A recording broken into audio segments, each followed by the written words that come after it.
चीन में बढ़ते कोरोना ने चिंता जरूर बढ़ा दी है, लेकिन जिस तरह से आंकड़े सामने आ रहे हैं, सतर्क रहने की जरूरत तो है, लेकिन पैनिक करने की जरूरत बिल्कुल भी नहीं है। इस वक्त हमारे साथ लोकनायक जयप्रकाश अस्पताल के medical director doctor Suresh Kumar हैं बातचीत करने के लिए। तमाम मामलों पर हम इनसे बातचीत करेंगे, क्योंकि जो अभी पॉजिटिविटी रेट आ रही है वो ज्यादा चिंताजनक नहीं है, लेकिन लोगों में भ्रम और डर वैसे ही फैल रहा है जैसा हमने कोरोना की शुरुआत में देखा था। किस तरह से इस पूरे गणित को आप समझ रहे हैं और क्या लोगों को ध्यान में रखने की जरूरत है और किस तरह से पैनिक नहीं करने की जरूरत है?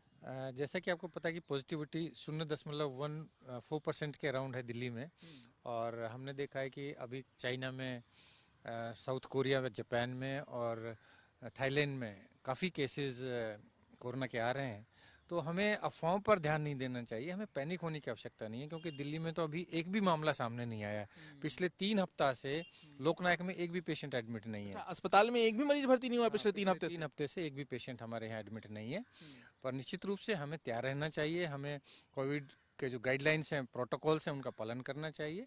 और हमने देखा है कि कुछ लोगों ने बूस्टर डोज अभी भी नहीं लिया है, तो बूस्टर डोज की आवश्यकता बहुत ज़्यादा है कि जिन्होंने बूस्टर डोज नहीं लिया है, या वो व्यक्ति जिनको की लंबी बीमारियां हैं, वो व्यक्ति जो 60 साल से ऊपर हैं, उनको तो जरूर बूस्टर डोज ले लेना चाहिए। क्योंकि बूस्टर डोज लेने से आप कोई भी स्ट्रेन हो, चाहे BF7 हो या कोई भी नया वेरिएंट हो, जो भारत में निर्मित वैक्सीन है, जो कि वर्ल्ड क्लास है, क्योंकि हम वैक्सीन में विश्व गुरु भी रहे हैं और सबसे ज़्यादा वैक्सीन दुनिया में कहीं दी गई हैं तो भारतवर्ष में दी गई हैं। तो यदि हम वैक्सीन अपने आप को ले लेते हैं और अब कोविड गाइडलाइंस का पालन करते हैं, मास्क लगाते हैं, तो बहुत बड़े स्तर पर हम बच पाएंगे। जाहिर है। एक बात आपसे हम समझना चाहेंगे कि जो वैक्सीन भारत में लोगों को दी जा रही है, क्या वो जो नया वेरिएंट आया है उससे भी बचाव करेगा? देखिए, इसका कोई अभी स्टडी सामने नहीं आया है, क्योंकि ये जो वेरिएंट है ये भी बिल्कुल नया है और भारतवर्ष में तो इसके 4 मामले ही सामने आए हैं। कितना प्रोटेक्शन नए वेरिएंट के खिलाफ है, इसका कोई अभी साइंटिफिक स्टडी के बाद ही उसको हम बता सकते हैं कि। पर ज़्यादातर हमने देखा है कि जो हमारा जो वैक्सीन है वो काफ़ी सारे सभी स्ट्रेन्स को, सभी वेरिएंट को, सभी सब वेरिएंट के खिलाफ प्रोटेक्टिव एंटीबॉडी, क्योंकि ये स्पाइक प्रोटीन में म्यूटेशन हुआ है जो ये BF7 है। और ये जो वैक्सीन है जो भारत में निर्मित है, वो ये सभी तरह का जो इम्यूनिटी है उसको बढ़ाता है। जाहिर है, क्योंकि जब ओमिक्रॉन आया था तब भी हम अस्पतालों के भीतर आपके साथ जाके बातचीत कर रहे थे वैक्सीनेशन को लेकर ही, और आपने बताया था कि ज्यादातर ऐसे मरीज भी आ रहे हैं जिन्होंने तीसरा डोज नहीं लिया था, यानी कि प्रिकॉशन डोज नहीं लिया था। लेकिन जो अस्पताल के स्टाफ हैं, क्या वो पूरी तरह से बूस्टर डोज ले चुके हैं और आम लोगों में कहीं ना कहीं जागरूकता कम है, ऐसा है क्या? ज़्यादातर लोगों ने बूस्टर डोज लिया है और हमने अभी सारे स्टाफ को बुला के, सारे डॉक्टर्स, नर्सेज, उनको भी हमने रिक्वेस्ट किया है कि जिन्होंने नहीं लिया है वो अपना बूस्टर डोज अवश्य ले लें। क्या लोगों को भ्रम है क्या बूस्टर डोज को लेकर? आप क्या कहना चाहेंगे एक्सपर्ट होने के नाते, एक डॉक्टर होने के नाते, और लोग नहीं लग पा रहे हैं बूस्टर डोज, तो उसकी वजह आप क्या समझ पा रहे हैं? देखिए, पिछले कुछ महीनों से आप देखेंगे तो कोरोना न्यूनतम स्तर पर है। कोरोना अब एक प्रॉब्लम नहीं रही, क्यों सब लोग ये मान के चल रहे हैं कि कोरोना तो अब ठीक हो गया। और क्योंकि नेचुरल इम्यूनिटी काफ़ी लोगों को मिली है और ज़्यादातर लोगों ने 2 डोज ऑलरेडी लगाया है, तो वो सोचते हैं कि अब कोरोना शायद नहीं आएगा। पर क्योंकि वायरस ये बहुरूपी जो स्ट्रेन है, मल्टीपल स्ट्रेन, मल्टीपल सब वेरिएंट, नए नए उसके प्रकार जो आ रहे हैं, उससे बचने के लिए बूस्टर डोज आवश्यक है।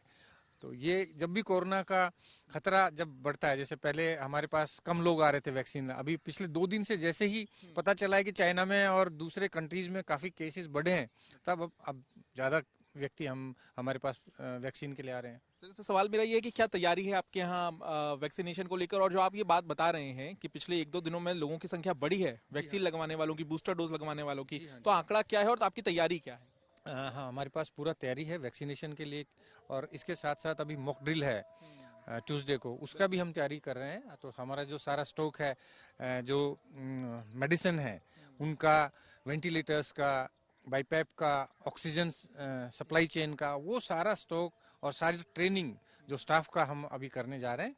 तो मैं समझता हूँ कि डर का माहौल नहीं होना चाहिए और सबसे महत्वपूर्ण यही है कि हम अपने आप को बचा के रखें, बूस्टर डोज लें, कोविड मापदंडों का, गाइडलाइंस का पालन करें। साथ ही जीनोम सीक्वेंसिंग की भूमिका अहम मानी जा रही है। आपके यहाँ लैब भी है, लैब का हम दौरा भी कर चुके हैं आपके अस्पताल में। तो ये जो लैब है, इसमें आपने कितना स्टाफ तैनात किया है? यहाँ पे डॉक्टर्स की भूमिका क्या होगी और जीनोम सीक्वेंसिंग जो की जा रही है वो कितनी अहम हो जाती है इस पूरे मामले में, जबकि चीन में चिंता बढ़ रही है, वहाँ जो आंकड़े हैं वो खतरनाक नजर आ रहे हैं। ये बहुत महत्वपूर्ण है। सेंट्रल गवर्नमेंट ने भी और दिल्ली सरकार ने हमें निर्देश दिया है कि जो भी सैंपल आता है, चाहे वो व्यक्ति एडमिट है या नहीं है, जिसका भी आरटीपीसीआर पॉजिटिव आता है, उसका सैंपल हम 100% जीन सीक्वेंसिंग के लिए भेजेंगे। और हमारा जो लैब है बहुत बड़े स्तर पर इसकी तैयारी कर रहा है। इसके साथ साथ आईएलबीएस में भी काफ़ी सारे बड़ा लैब है, और हम सभी सैंपल्स का अध्ययन करेंगे कि कोई नया वेरिएंट तो नहीं है। अभी तक जो हमारे पास वेरिएंट था, एक्सबीबी वेरिएंट ही दिल्ली में ज़्यादा देखने को मिला है। और क्योंकि अब आरटीपीसीआर पॉजिटिव सैंपल ही नहीं आ रहे हैं हमारे पास, तो इसलिए अभी बहुत कम जो है उसका जीन टेस्टिंग के लिए सैंपल जा रहे हैं, क्योंकि उसमें आरएनए आइसोलेट करना पड़ता है, और आरएनए जब पॉजिटिव होता है तभी उसका जीन सीक्वेंसिंग हो पाती है। साथ ही सवाल इसमें ये भी है कि आपका अस्पताल, हमने देखा कोरोना के दौर में सबसे बड़ा अस्पताल उभर कर आया, 2000 कोरोना बेड आपके यहाँ रिजर्व किए गए थे। अभी कितने बेड की व्यवस्था है, कितने मेडिकल स्टाफ जो हैं उनको आप दोबारा अलर्ट रख रहे हैं? साथ ही साथ ऑक्सीजन बेड, आईसीयू बेड, इनकी क्या तैयारी है? वेंटिलेटर्स की क्या व्यवस्था है? हमारे पास अभी 450 बेड्स हैं, जिसमें 50 आईसीयू बेड्स हमने रिजर्व किए हैं। इसके साथ साथ यदि कोई प्रेग्नेंट मदर्स आती है हमारे पास जिसको कोरोना होता है, तो उसके लिए अलग से लेबर रूम भी बनाया है। नियोनेटल और पीडियाट्रिक आईसीयू भी हमने तैयार किए हैं। और इसके साथ साथ हमने ये सुनिश्चित किया है कि इस बार किसी भी पेशेंट को कोई दिक्कत ना हो, कोई परेशानी ना हो, उसके लिए अलग से एक डेडिकेटेड हेल्पलाइन भी हमारे पास है। और हमारा जो पूरा स्टाफ है उसकी अलग से हमने टीम तैयार की हैं, जिसमें कि एनेस्थीसिया के लोग हैं, जिसमें गायनोकोलॉजिस्ट हैं, पीडियाट्रिशियन हैं, चेस्ट स्पेशलिस्ट हैं और जनरल फिजिशियन है। तो एक बहुत बड़ी टीम हमने तैयार की है। यदि केसेस बढ़ते हैं तो इस चैलेंज को हम देखते हुए हम पूरी तरह से युद्ध स्तर पर तैयारी कर रहे हैं। और साथ ही लोगों को एक बार फिर से आप क्या समझाना चाहेंगे, किन बातों का ध्यान रहे? एक तो ये सर्दी का मौसम है, सर्दी के मौसम में आसानी से सर्दी या खांसी हो जाती है, कई बार बुखार भी आ जाता है, तो लोग इसको लेकर सचेत रहें और टेस्ट जरूर कराएं, या फिर उन्हें लगता है कि जो सिम्टम्स आ रहे हैं कोरोना संक्रमण के उसके बाद ही टेस्ट कराएं? और ये कौन कौन से सिम्टम्स हैं उसके बारे में भी बता दीजिए। यदि आपको गले में दर्द है, यदि आपको सांस लेने में तकलीफ है, ब्रेथलेसनेस है, कॉफ है, बॉडी एक है, और आपको लगता है कि अभी ये अचानक हुआ है, तो निश्चित रूप से आपको डॉक्टर के पास जाना चाहिए, डॉक्टर से सलाह लेना चाहिए और टेस्ट कराना चाहिए। बिना प्रिस्क्रिप्शन के दवाई नहीं लेना चाहिए। हमने पिछली बार देखा कि लोगों ने सेल्फ मेडिकेशन किया, काफ़ी लोगों ने स्टेरॉइड ले लिया बिना प्रिस्क्रिप्शन के, और उसका नतीजा ये हुआ कि पिछले बार काफ़ी सारे ब्लैक फंगस के केसेस हमारे पास आए। तो बिना प्रिस्क्रिप्शन के दवाई ना लें। जब भी आपको लक्षण हो टेस्ट कराएं, डॉक्टर की सलाह लें, और हमेशा घर से जब आप बाहर निकलते हैं तो मास्क का प्रयोग जरूर करें। इसके साथ साथ यदि आपके परिवार में बूस्टर डोज नहीं लगाई है किसी ने, तो बूस्टर डोज जरूर लगाएं। बिल्कुल, आपको बता दें कि इस वक्त हम लोग चूंकि खुले वातावरण में हैं, पार्क में मौजूद हैं। अस्पताल में हम होते तो जरूर मास्क लगाते, लेकिन अब आप भीड़ भाड़ वाले इलाकों में जाएं तो मास्क जरूर पहने, वो सबसे पहला तरीका है। सबसे महत्वपूर्ण है कि हम सोशल डिस्टेंसिंग का पालन करें और मास्क लगाएं। साथ ही जिस तरीके से मामले अब सामने आ रहे हैं, उसके बाद जो तैयारियां हैं वैक्सीनेशन को लेकर वो आपने बता दी, किस तरह से तैयार रहना है, अस्पतालों में क्या तैयारियां हैं, और ऑक्सीजन प्लांट भी अस्पतालों में लग चुके हैं। लेकिन जो हमने पिछली बार देखा कि जिस तरीके से कोरोना के मामले आ रहे थे, सांस लेने में लोगों को बहुत दिक्कतें हो रही थी, क्या नया वेरिएंट इसी तरीके से असर कर रहा है जो चीन का आया है? और साथ ही जो लंग्स में प्रॉब्लम आ रही थी, या फिर लोगों को निमोनिया हो जा रहा था, क्या वैसी स्थिति बन सकती है? चीन का उदाहरण बिल्कुल अलग है, क्योंकि वहाँ पर हर्ड इम्यूनिटी डेवलप नहीं हुआ था। वहाँ का वैक्सीन का सेफ्टी और एफिकेसी के बारे में भी पूरे विश्व को उन्होंने साझा नहीं किया। भारतवर्ष में स्थिति ऐसा नहीं मैं सोचता हूँ होगा, क्योंकि यहाँ पर लोगों ने बहुत समझदारी से काम किया है। बहुत सभी लोगों ने लगभग 2 डोज वैक्सीन की ली हुई हैं, और काफ़ी सारे लोग जो है कोविड मापदंडों का, कोविड गाइडलाइंस का पालन भी कर रहे हैं। और ये जो नया जो सब वेरिएंट है BF7, इसके बारे में कि उसका क्लिनिकल स्पेक्ट्रम कैसा होगा, केस आने पर भी हम बता सकते हैं। पर अभी तक जो 4 केस आए हैं वो चारों के चारों रिकवर हो गए हैं, बिल्कुल ठीक हो गए हैं।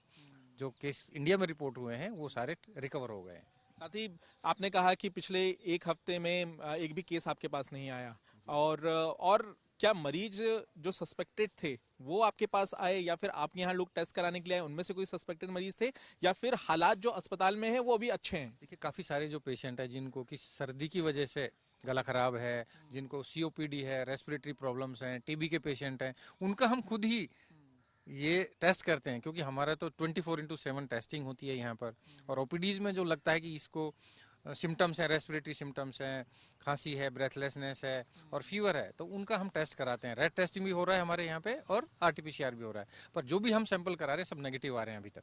तो किस तरह से लोगों को पैनिक नहीं करना है और सतर्क रहना है? जी हाँ, बिल्कुल अफवाहों पे ध्यान ना दें, पैनिक ना हो और स्वस्थ रहें, अपने जो गाइडलाइंस हैं कोविड का उसका पालन करें। बहुत अहम जानकारी यहाँ पर डॉक्टर सुरेश कुमार दे रहे हैं, क्योंकि जिस तरीके से आंकड़े सामने आए हैं वो कहीं ना कहीं चिंता नहीं बढ़ा रहे हैं, लेकिन लोगों को सतर्क रहना है। क्योंकि जिस तरह से आप भीड़ भाड़ वाले इलाकों में जाते हैं, मास्क नहीं पहनते हैं, या फिर अगर आपको कोई बीमारी हो गई है, आपको सर्दी खांसी हो गई है और आप टेस्ट नहीं करा रहे हैं, तो ये कहीं ना कहीं गलत होगा, आप दूसरों को भी संक्रमित कर सकते हैं। तो ऐसे में एहतियात बरतना है, पैनिक नहीं करना है। कैमरामैन नासिर के साथ पंकज जैन।